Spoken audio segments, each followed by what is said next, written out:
o original é japonês, né? O originalzão. Do live action ou do desenho? Do desenho. Do desenho é. É. A gente está dublando no material nativo mesmo. 100% sem censura. Japonês. Isso. E qual que é a diferença, assim, de pegar um negócio japonês e um inglês? É gigantesca, né? Gigantesca. Principalmente para métrica das falas. Isso que eu ia falar, para casar ali, né? Como que faz isso? Exatamente. No meu caso, por conhecer o idioma, ajuda muita coisa. Porque assim, o tradutor deu para perceber qual que é a maioria da reclamação das pessoas que dirigem e dublam. Os textos em japonês, se você traduzir ao pé da letra, são sempre mais curtos do que a nossa fala. Aí, se você fosse falar aquilo lá, ia ficar sempre sobrando. Isso. Você termina e a voz continua. É aquele negócio do filme chinês que o pessoal usou? Exatamente. É aquilo. E o japonês, ele tem uma estrutura de fala que ele coloca o assunto em primeiro lugar e no final ele verbaliza. Então, ele tem a estrutura de fala praticamente o contrário da nossa.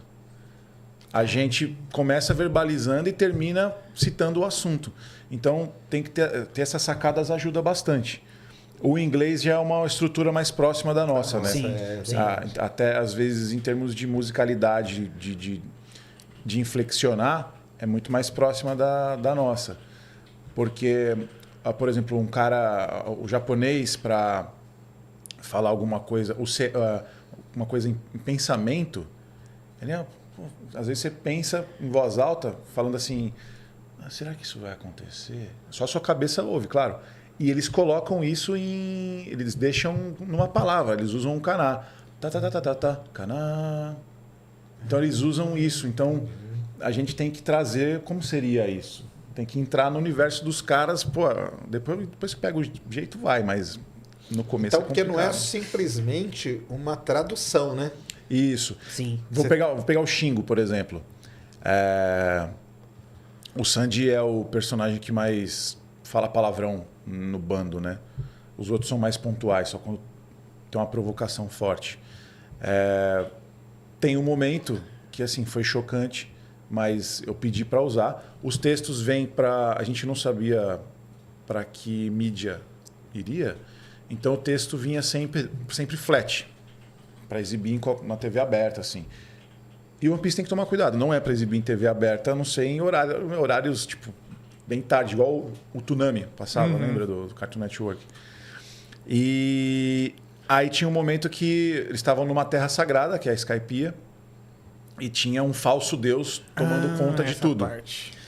E aí uma das companheiras saiu para andar numa moto. E aí o cara falou assim, tô preocupado porque o deus Enel pode punir, né? Então ele pode acabar com a vida dela. E aí o Sanji começa a ouvir aquilo, chama ela de volta, ela não vem, ele começa a se envolver e aí ele sente alguma coisa e ele expressa. Então ele grita Konoyaro, bem forte, né? E o japonês, você diferencia o palavrão pelo tom da voz. Aí, tipo, se eu falar se fosse japonês aqui falar pra ele Konoyaro, tipo, Konoyaro, seu idiota. Konoyaro, então tem outro peso. Yaro! E ele deu um grito. Eu falei, cara, isso é um grito, como que a gente expressa isso? Tá xingando, ofendendo o cara. Filho da puta. Entendi. A gente colocou lá. E você adaptou para isso, Isso, porque aí dá a mesma intenção. Porque assim, tá ferrando minha vida, seu filho da... Sabe? Entendi. E aí, é questão de feeling, eu arrisco. Sabe? E aí os caras dão um respaldo, e rolou, e entenderam. Algumas coisas no começo eram questionadas, aí a gente ia explicando. Até a acessibilidade à cultura... que assim, o japonês ele tem uma cultura que explica a interpretação afeminada, que é o que o otaku confundia e chamava tudo de gay e viado. Entendi. Que é a palavra okama.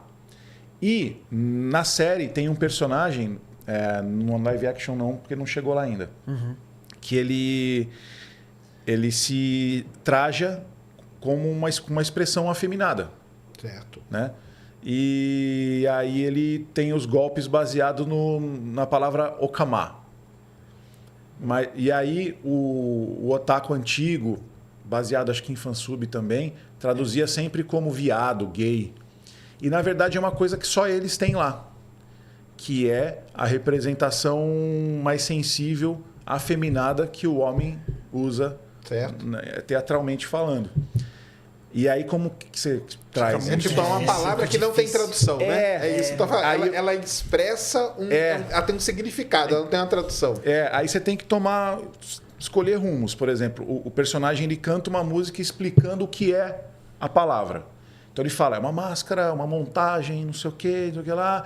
Isso é Okamawe. Eles misturam o inglês com o japonês. Uhum. Aí eu testei uma coisa, falei com 2 professores de japonês, os dois são gay. E um se sentiu meio deslocado, o outro achou do caralho, que eu falei, tinha que ter a musicalidade, meu mundo gay. O cara, nossa, que legal. Que bacana. Aí o outro, cara, me incomodou. E eu não tinha muito tempo, então eu tinha 50%, então não dava. Uhum. Aí eu fiquei pensando, como é que eu faço, cara? É uma coisa que só tem lá. E aí, na música, a gente explicou o que era, e eu expliquei também lá para a parte artística. Na parte artística é o Wendel. Coordenação artística. E então ele explica na música, através da letra, o que é o Okama.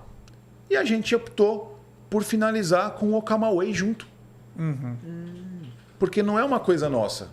Entendi. E aí você insere no público daqui a cultura dos caras lá, a proposta de explicar. E foi legal porque, por exemplo, a preocupação era... A galera não acompanha o que os filhos assistem, infelizmente. São poucas as pessoas que acompanham e deveriam acompanhar. E, de repente, se depara com o filho ouvindo Meu Mundo Gay. Moleque, que você tá assistindo aí, porra! E o menino tá só tendo inserts de coisa boa na vida dele. Mas o pai e a mãe não tá acompanhando. Isso poderia ser um problema. Então, dá até uma proteção para...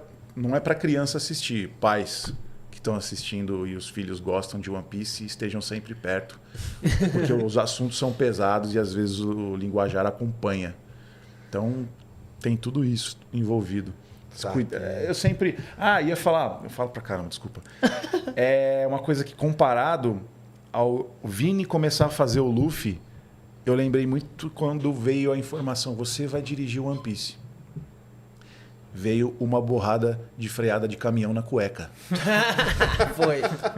Porque eu sempre ouvia, nossa, One Piece nunca pode ser dublado, vai ficar um lixo, vai ficar não sei o quê e tal. Tinha isso? Bom, pra caramba. Eu era um dos que pensava antes de trabalhar com isso. Caraca, não tem como você dublar isso. E aí o que você fazia? Você sempre ouvia o quê? Sempre original legendado, então? Era isso? Você assistia um legendado. Exatamente. E aí ele... Também quando começou, cara, você acha que os caras vão gostar? Você acha que os fãs vão curtir? Eu vou falar a verdade para você. Eu vou te falar como teu colega profissional e como fã. Eu amei seu trabalho. Eu adorei o que a gente fez aqui. Então você não tem que se preocupar. Eu falei outra coisa. Eu estou falando aqui. Se alguma coisa der errado no seu trabalho, a responsabilidade toda é minha. Eu estou optando e escolhendo coisas e você está sendo excelente ator que está atendendo. Então tem que ir despreocupado, cara. Foi. Falei, a bucha está comigo. Entendi.